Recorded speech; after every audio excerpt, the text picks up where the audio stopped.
छाती ठोक कहता हूँ, यस हमने तोड़ा था। कि आपको पता है कि सरकार में कौन लोग बैठे हुए हैं। आज अदालतों के न्याय की उम्मीद करना ही प्रकार से गलत है। न दलितों को न्याय मिलेगा, न मुसलमानों को न्याय मिलेगा। हमने तोड़ा था, उसका मुझे गर्व है। आज का दिन इतिहास में काला दिन होगा। सीबीआई उन्हीं केसों पे काम करती है जिनको सरकार कहती है, और सरकार जो चाहती है सीबीआई वो करती है, क्योंकि ये गुंडों की सरकार है, ये पूंजीपतियों की सरकार है, ये एक वर्ग की सरकार चल रही है। हिंदुओं का प्रधानमंत्री, हिंदुओं का राष्ट्रपति, सारे जज हिंदुओं के, सब पोस्टों पर हिंदू बैठे हुए, फिर हिंदू खतरे में कैसे है।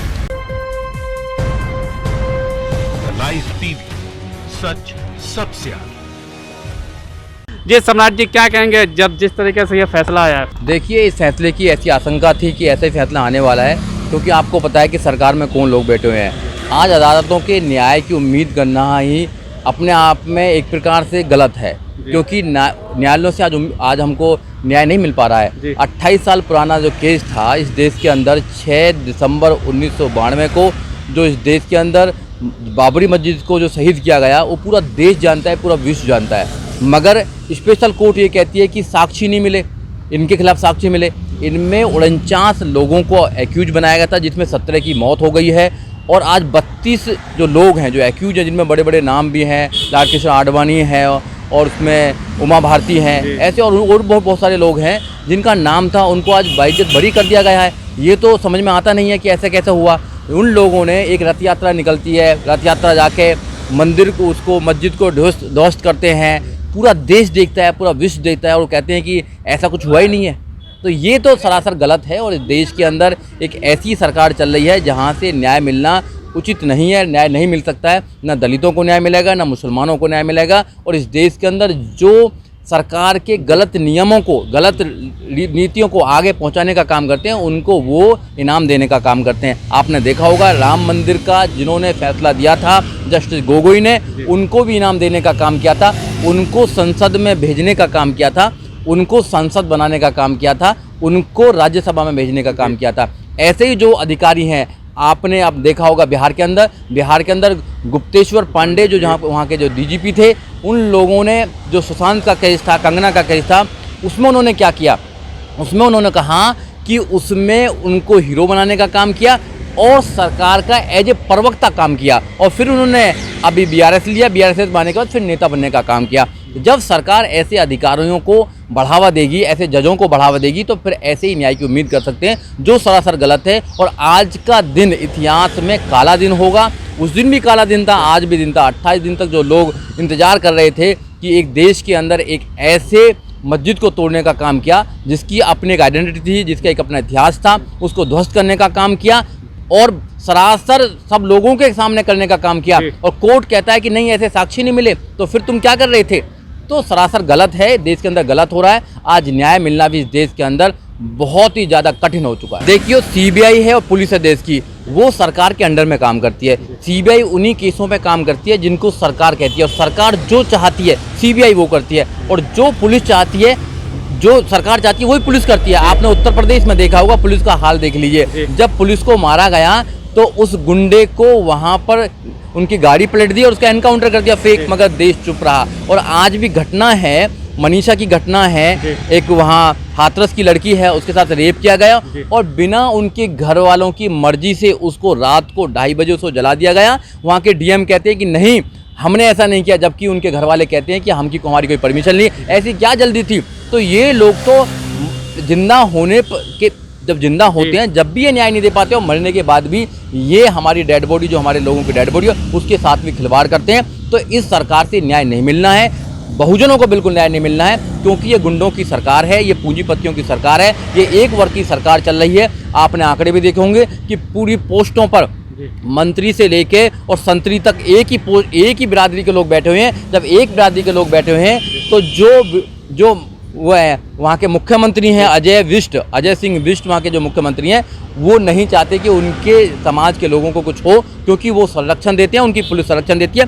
पुलिस भी इसमें मिली हुई है सब चीज़ों में। कहीं कुछ जो वहाँ पर वो हैं हीरोइन है, उनकी कुछ चैट पकड़ी जाती है तो पूरा बवाल मच जाता है। और यहाँ तो पूरी वीडियो है जो पूरे इंटरनेशनल मीडिया ने देखा है, सब लोगों ने देखा है, गिराते हुए लोगों ने देखा है। इनका षड्यंत्र था, इन्होंने रथ यात्रा निकाली थी, उसमें षड्यंत्र बनाया था कि हम बाबरी मस्जिद को ध्वस्त करेंगे। गिराया था, गिराते तो तभी तो मंदिर बना है, अगर 6 दिसंबर 1992 को हम ढांचा ना गिराते तो राम मंदिर कैसे बन पाता है। और केवल बाबरी मस्जिद को नहीं, इनके लोग कहते हैं कि बाबरी मस्जिद तो एक नजराना है जी। नजराना है अभी तो उनको, और बाकी है मथुरा काशी बाकी है। अच्छा। अभी तो मथुरा काशी की बात भी कर रहे हैं, हाँ नारा लगता है, मथुरा काशी बात कर रहे हैं। तो ये इस देश के अंदर जो हिंदुओं की बात करते हैं कि हिंदुओं को इकट्ठा करें कि हिंदू खतरे में, हिंदू खतरे में, मैं पूछना चाहता हूँ हिंदू खतरे में कैसे? हिंदुओं का प्रधानमंत्री, हिंदुओं का राष्ट्रपति, सारे जज हिंदुओं के, सारे मोस्टली जितने भी स्टेट हैं उनके जो मुख्यमंत्री हैं वो हिंदू हैं, सब पोस्टों पर तो हिंदू बैठे हुए, फिर हिंदू खतरे में कैसे है? अगर आज भी हिंदू खतरे में है तो फिर हिंदू का कुछ होने वाला नहीं है। हिंदू कोई खतरे में नहीं है, ये सिर्फ अपनी राजनीति रोटी सेकने के लिए ये ऐसा चाल चलते हैं और सब लोगों को इकट्ठा कर लेते हैं। आज सबको पता लग रहा है कि नहीं, हिंदू और दलित और बहुजन बिल्कुल अलग अलग हैं। जब दलितों के साथ कोई अत्याचार होता है, मुसलमानों के साथ अत्याचार होता है, तो वो आरएसएस के संगठन, विश्व हिंदू परिषद के संगठन या और जो संगठन हैं या उनके जो सोशल एक्टिविस्ट हैं वो आवाज़ नहीं उठाते हैं। आज कोई भी आवाज़ नहीं उठाएगा, गलत हुआ है। आज जो निर्णय आया है कोई नहीं उठाने वाला, गलत हुआ है। जब इस देश में गलत होता है तो आवाज़ उठानी चाहिए, क्योंकि सबको सरासर पता है कि उत्तर प्रदेश में जब जो मस्जिद को ढहाया था, मस्जिद को शहीद किया गया था, वो सबके सामने किया गया था, उसमें आरोपी बनाए गए थे, उन आरोपी को सजा होनी चाहिए।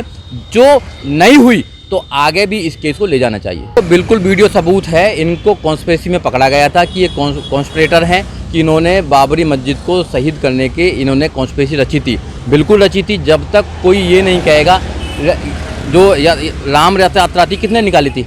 आडवाणी ने निकाली थी। आडवाणी उनका मकसद था कि हम मस्जिद को शहीद करेंगे और वहाँ पर मंदिर की वो स्थापना करेंगे। तो ये तो सरासर उनका एक षड्यंत्र था। जो षड्यंत्र में कामयाब हुए उसकी मदद वो पुलिस के द्वारा भी लेते हैं, उसकी मदद वो न्यायालय से भी लेते हैं, और न्यायालय की जब मदद लेते हैं तो डेफिनेटली न्यायालय उनकी मदद करता है, जिसमें आज पूरे देश को देखने को मिला, पूरी दुनिया को देखने को मिला। जो सरासर गलत है, ऐसा नहीं होना चाहिए। अगर न्याय खत्म हो जाएगा, संविधान खत्म हो जाएगा, न्यायालयों पर ही अगर लोगों का विश्वास नहीं रहेगा तो इस देश के अंदर बहुत बुरा वक्त आने वाला है। क्योंकि आज भी 100 में से 99 लोग कहते हैं कि मुझे न्यायालय पर विश्वास है।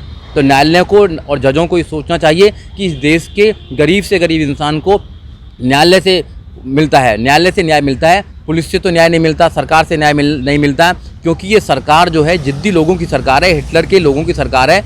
ये कहती है कि जिनके लिए कानून बना रही है आज की डेट में वो ही खुश नहीं है। तो ये सरकार जो है ये निकम्मी सरकार है, और ऐसे सरकार में लोग बैठे हैं जिनकी क्रिमिनल मानसिकता के लोग हैं। जब कोई आदमी, कोई अपराधी अपने राजनीति में या अपने षड्यंत्र में कामयाब हो जाता है तो वो तो खुशी मनाएंगे, क्योंकि उनको पता है कि हमने इस देश के सामने एक मस्जिद को शहीद किया और हमारा कुछ नहीं हो पाया। कहते हमने इतने सारे लोगों को मरवा दिया। अब उत्तर प्रदेश में रात दिन कत्ल हो रहे हैं। ये हमारी सरकारें लगातार लोगों को मरवा रही है, किसानों को मरवा रही है, दलितों को मरवा रही है, मुसलमानों को गाय के नाम पर मार रहे हैं, मगर कुछ नहीं कहते मोदी जी जो हैं वो कहते कुछ है, करते कुछ हैं। इसलिए मेरा मानना है कि जो सरकार है ये देश के लिए ठीक नहीं है, संविधान के लिए ठीक नहीं है, डेमोक्रेसी के ठीक नहीं है, इंसानियत के लिए ठीक नहीं है, महिलाओं के ठीक नहीं है। इसलिए सरकार को उखाड़ कर फेंकना पड़ेगा, जब ही लोगों को न्याय मिल सकता है। तो मैं छाती ठोक कहता हूँ, यस हमने तोड़ा था, उसका मुझे गर्व है। अगर न्याय की स्थापना इस देश के अंदर नहीं हुई तो जंगल राज हो जाएगा, जैसे उत्तर प्रदेश में जंगल राज है। अगर जंगल राज हुआ तो जो घरों में बैठे हैं उनके लिए भी ठीक नहीं होगा, उनके लिए भी ठीक नहीं होगा। आज दलितों पर, मुसलमानों पर, ओबीसी पर ये अत्याचार हो रहे हैं, तो उन लोगों पर भी अत्याचारों में जो घर में बैठे हैं आवाज़ उठानी चाहिए, गलत का खिलाफ बोलना चाहिए। क्योंकि सरासर जब से गवर्नमेंट आई है 2014 से और 2020 हो गए हैं, 6 साल से लगातार इस देश में मुसलमानों को टारगेट किया जा रहा है, मस्जिदों को टारगेट किया जा रहा है, दलितों को टारगेट किया जा रहा है, महिलाओं को टारगेट किया जा रहा है। जो सरासर गलत है, इस न्यायालय को इस पर संज्ञान लेना चाहिए। अच्छा, इसको कैसे थे? जैसे ही फैसला आया, लाल कृष्ण आडवाणी जय श्री राम कहते हुए इसका स्वागत करते हैं इस फैसला का। देखो, जय श्री राम जो है वो एक आतंकवादी शब्द है। जय श्री राम, राम राम है, उससे एक निकलता है कि हाँ इस सभ्यता का। जय श्री राम आरएसएस का एक शब्द है। आरएसएस जय श्री राम से उसमें वॉयलेंस है, वो जय श्री राम के नाम पर वॉयलेंस फैलाना चाहते हैं। जब एक व्यक्ति को जय श्री राम कहते कहते मार देते हैं, उसकी हत्या कर देते हैं, तो फिर राम कहाँ रहता है बचाने के लिए? राम तो नहीं कहता कि किसी की हत्या कीजिए, नहीं कहता राम तो किसी की हत्या कीजिए, मगर राम के नाम पर लोगों को हत्या करते हैं, गाय के नाम पर लोगों की हत्या करते हैं। तो फिर काय का जय श्री राम भैया? हम तो कहते हैं। तो इस देश के अंदर संविधान का वो राम राज बनाना चाहते हैं, ऐसे ही राम राज बनाना चाहते हैं जहाँ मुसलमानों को मारेंगे, महिलाओं को मारेंगे, अत्याचार करेंगे, दलितों को मारेंगे। ऐसा राम राज नहीं चाहिए जहाँ पर लोगों को न्याय न मिले, जहाँ पर धर्म देखकर, जाति देखकर न्याय देता हो। ऐसा राम राज किसी को नहीं चाहिए। यहाँ पर संविधान का राज हो जाए, बहुत बढ़िया है। राम राज में क्या होता था वो उनको पता, हमको पता, सबको पता है। ऐसा हमें राम राज नहीं चाहिए। हमें पूरे देश के अंदर संविधान का राज चाहिए। जिस संविधान में जिसके अधिकार दिए गए उनको अधिकार दें और न्यायालय अपना काम पूर्ण रूप से सही तरह करे, जब भी इसमें देश के अंदर संविधान का राज हो। अच्छा, एक लास्ट सवाल है कि अभी कुछ लोग आरोप लगा रहे हैं इस जो फैसला सुना है जज पे कि अब इनको भी कुछ ना कुछ इनाम दिया जाएगा, क्या लगता है इनाम मिलेगा? बिल्कुल इनाम मिलेगा। देखो इनाम तो मिल ही रहा है।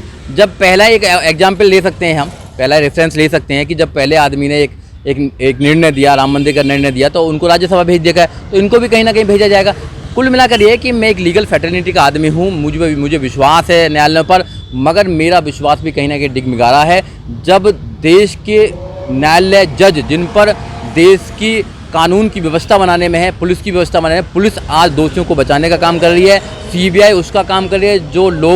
जो सरकार कहती है, ऐसे ही लोगों के खिलाफ कार्रवाई होनी चाहिए।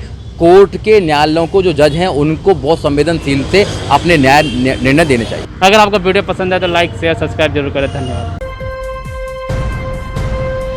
लाइव टीवी, सच सबसे आगे।